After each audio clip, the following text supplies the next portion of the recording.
You never really understand how loud silence can be until someone you love slides a single blood red envelope across the dinner table. It was Christmas Day, for crying out loud. The whole scene was a cliche. Lights twinkling on the tree, the air thick with the scent of pine and eggnog, carols crooning softly from some speaker in the corner. Her mother, a woman I'd called Mom for years, raised her glass in a toast. Her brother let out a booming laugh at some forgotten joke. And my wife, Stephanie, she gave me a smile that was all porcelain and no warmth. A smile that didn't even come close to reaching her eyes as she handed me that envelope like it was just another Hallmark card. So I opened it. Inside, divorce papers. Just like that. No screaming matches, no tearful late night talks, no growing distance I could put a name to. Just this. And then, get this. Her whole family burst into applause, clapping. Seriously, as if they just pulled off the most spectacular surprise party of the century. But I didn't even flinch. My eyes just flicked from her to their beaming faces and back down to the papers in my hand. I let a small smile play on my lips. Leaning in close, she whispered, "Merry Christmas." I leaned in, my voice just as low, and whispered back, "Funny you should say that. You still have to open your gift." She froze, a flicker of panic in her eyes. She genuinely thought I hadn't brought one. Oh, how wrong she was. We'd met a decade ago. We were those college sweethearts you read about. She had this laugh that could fill a room and a kind of magnetic charm that just pulled you into her orbit. Me? I was the quiet one, the strategist, a law student with a future so meticulously planned, it looked like an architect's blueprint. She was the one who taught me to believe in things like warmth, in the chaotic beauty of family, in the idea of a real home. So, I built it for us.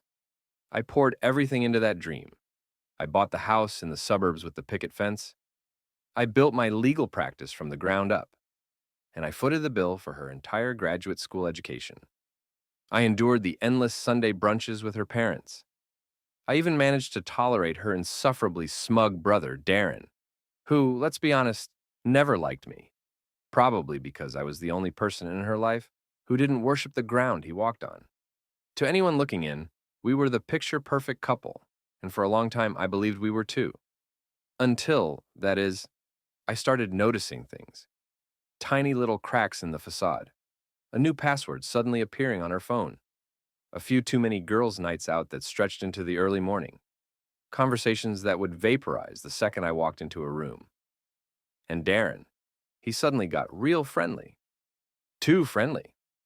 It was a tell. But hey, paranoia isn't in my vocabulary. I'm a lawyer. I deal in evidence, not emotions.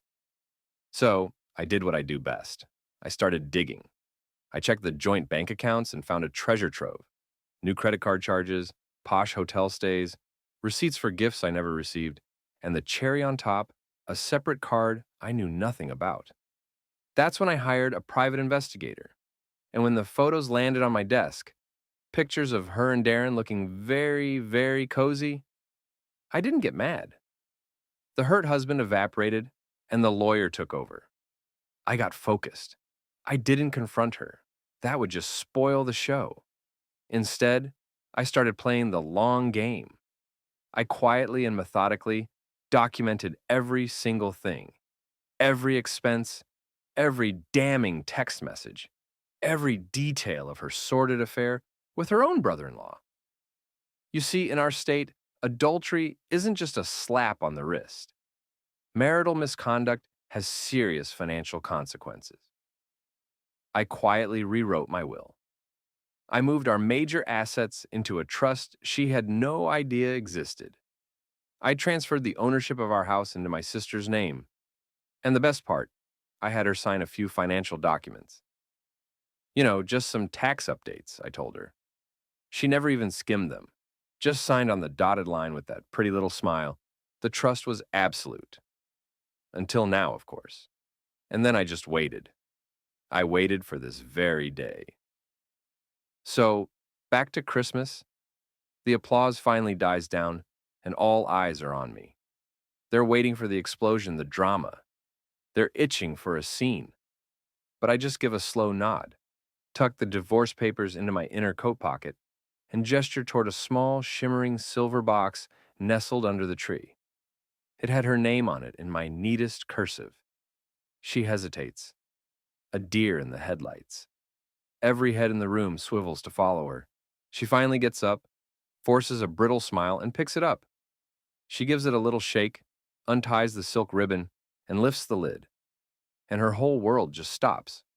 Her face falls, the color drains from her cheeks like a popped balloon.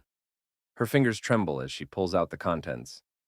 A thick stack of glossy photos of her and Darren, receipts from their hotel getaways, printouts of bank transfers, and nestled right at the bottom, a single USB drive, the grand finale. She knows exactly what's on it. GPS logs from her car, surveillance audio, and every single email she thought she had cleverly deleted. It wasn't just proof. It was a mountain of irrefutable forensic evidence. Her mother lets out a sharp gasp. Her father starts choking on his drink. I rise to my feet slowly, taking my time to straighten my tie. I figured you wouldn't want me to open your gift in front of everyone, I say, my voice perfectly calm. But I, on the other hand, really wanted you to open mine. Stephanie starts to stammer. You can't. Oh, I can, I interrupt, my voice turning sharp. And I absolutely will. I turn my attention to her stunned parents.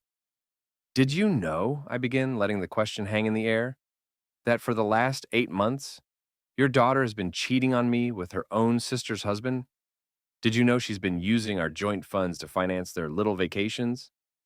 Darren finally finds his voice and steps forward. Listen, buddy, let's just... I cut him off. Buddy, I think you're going to need a lawyer. Embezzlement is a nasty charge. By the way, a little care package with all the details is already on its way to your CEO. A collective sigh sucks the air out of the room. I look back at Stephanie, the picture of ruin. My filing tomorrow will be on the grounds of adultery. And trust me, the evidence is ironclad. She's shaking now, a leaf in a storm. You wouldn't dare. I dare, I said, letting the words land with the weight of a gavel. You handed me divorce papers on Christmas Day in front of your cheering family. I let my gaze sweep across the room.